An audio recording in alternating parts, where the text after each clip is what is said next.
and those with him who were on guard declared, "Truly this man was the Son of God." Luke's Gospel has it that the centurion declared, "Truly this man was innocent." And the Jewish opponents of Jesus, there present at the scene, went away beating their breasts. You can see that they repented. "What have we done?" See, that the words are not given, but that's the obvious implication. So if everyone is repentant now, nobody wants to kill Jesus. And to begin with, Pilate himself never wanted to kill Jesus according to the gospel stories. He sought every means possible to release Jesus. He kept telling them, "Look, this man is innocent. Why should he be killed? I found no reason to kill him. I found no guilt in this man." Eventually, according to Matthew's gospel, he washes his hand in public, washes his hands of any part in this matter. And the one thing that finally made him concede is that the Jews threatened that if he does not have Jesus crucified, they will report him to Caesar. Why? Because they claim that Jesus is claiming to be the king of the Jews, whereas we have only one king, that is Caesar. So there's a question of anarchy here. Caesar is our king, this guy claims to be the king, he's got to be put to death. Pilate doesn't put him to death, we're going to report to Caesar. So Pilate eventually just concedes, but only after washing his hands of the whole affair. So now, if Pilate can look the other way while Jesus is being taken down alive, why not? If the centurion, after seeing the way in which Jesus dies, declares that this man was innocent. Again, if he could look the other way while Jesus is being taken down alive, why not? But probably, it's not such a matter of people looking the other way. The Quran says, وَمَكَرُوا وَمَكَرَ اللَّهِ. They plotted and God planned. And God is the best of those who plan. While everyone was doing his part in the whole scheme, the plan of God was finally coming to fruition. Everyone was doing what he had to. If the centurion just looked at Jesus, okay, Jesus is up on the cross, and the centurion looks at him and sees that, he finally collapses. The centurion concludes, okay, he's dead. And he reports to Pilate that the man is dead. So, did he check his pulse? Did he do an EEG or ECG? Obviously, none of this applies. But even the basic tests are not mentioned.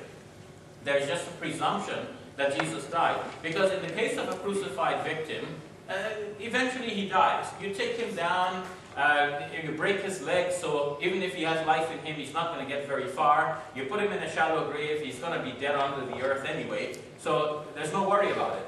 But some special circumstances so coincided in the case of Jesus that his life was assured because he was taken down very early. His legs were not broken. He wasn't given that spear thrust, unless we take John to be historically accurate in this case. The beating that he might have received earlier was not a malicious beating. Pilate had the view to get Jesus released. So he was hoping that he would beat Jesus a little and appeal to the sympathy of the crowd. Look, I've already done, behold the man. And the crowd would be pacified. But the crowd wouldn't be pacified. They kept shouting all the more, "Crucify him, crucify him." So it is very possible that Jesus was not actually given any fatal blow. And in the end, he might have remained alive. In fact, everything is pointing to the idea that he remained alive, even though the gospel writers are trying to prove that he died. But there are indications. For example, what do you think of the statement in Acts of the Apostles that his body did not see corruption? Now, at the moment of death, corruption starts to occur, even though we do not notice that. So if his body did not see corruption, that means he was in a state of suspended animation, but not actually dead. What do you think of the statement in Hebrews that Jesus was heard in that when he cried up to God with tears and prayers, he was heard in that which he feared? So when he was praying in the Garden of Gethsemane, according to Hebrews, he was heard by God. Now that's an isolated statement, subsumed within the whole tradition of the New Testament. We can't make much of it. But if it is an indication of something that was earlier than the connected stories we now have, then here is an indication that Jesus was once thought to have survived the crucifixion. But that thought is now buried and overlaid by the later gospel tradition and the rest of the New Testament. So there's a good chance that Jesus was spared. Notice something else. If I could just mention one more thing about that. John is always trying to get over some difficulty and prove a point.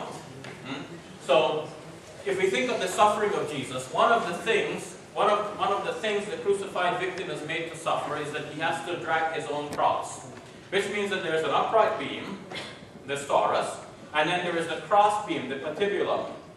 Usually, the person is made to carry the patibulum painstakingly, and it's given in the Gospels that Jesus did not carry his own cross.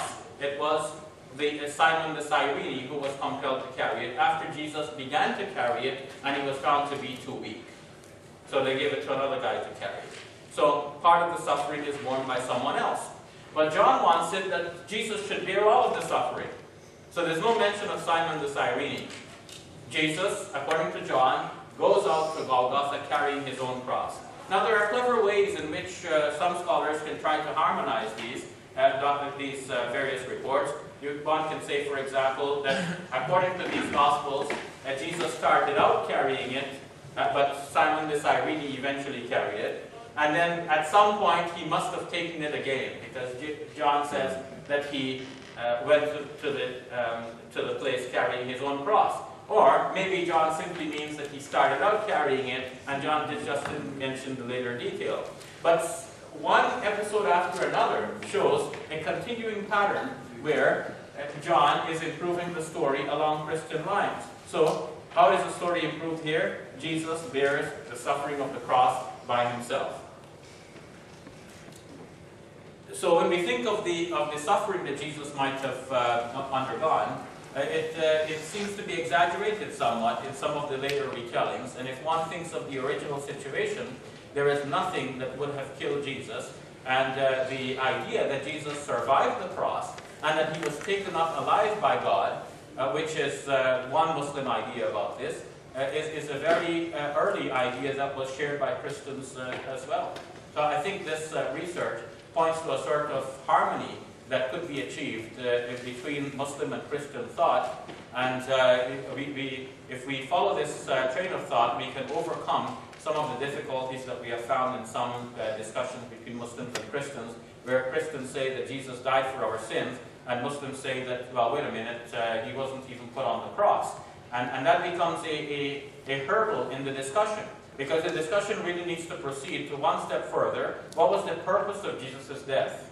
That's the real issue between Muslims and Christians, because Muslims hold to a general principle that one person cannot be crucified for the sins of someone else. That's the main point of Muslim teaching. And the main point of Christian teaching about this is that Jesus died for our sins. So that's where we need the discussion to proceed to, but the discussion gets hampered if one person is saying Jesus was on the cross and another person is saying, no, he wasn't. But if Muslims claim that Jesus was not crucified, meaning that he was not killed by the act of crucifixion, then we can go to the next stage and say, okay, what was the purpose of his death? Because that is something, that which Muslims will claim, is something that apparently some earlier Christians had claimed before the Gospels came to be written. Okay, I'm sorry I have to leave it at that. I know Tarek was ready to come up here and close it off, but our guests, so whatever. If you give permission, yeah, if you allow, we continue for a few more minutes. If not, then we bring it to a close. Abdul Haq, it looks like you feel we're done? Yeah? Continue? Okay. Yeah? Okay, but let's put a cap on it.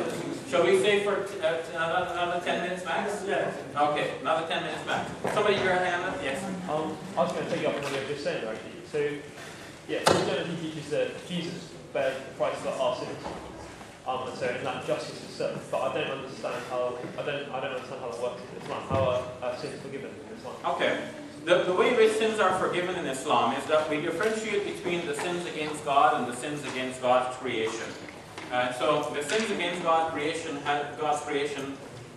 have to be repaired to the best of our ability. So if we have hurt someone, we have to try our best to alleviate that hurt. And that obviously also involves some sin against God, and for that part we ask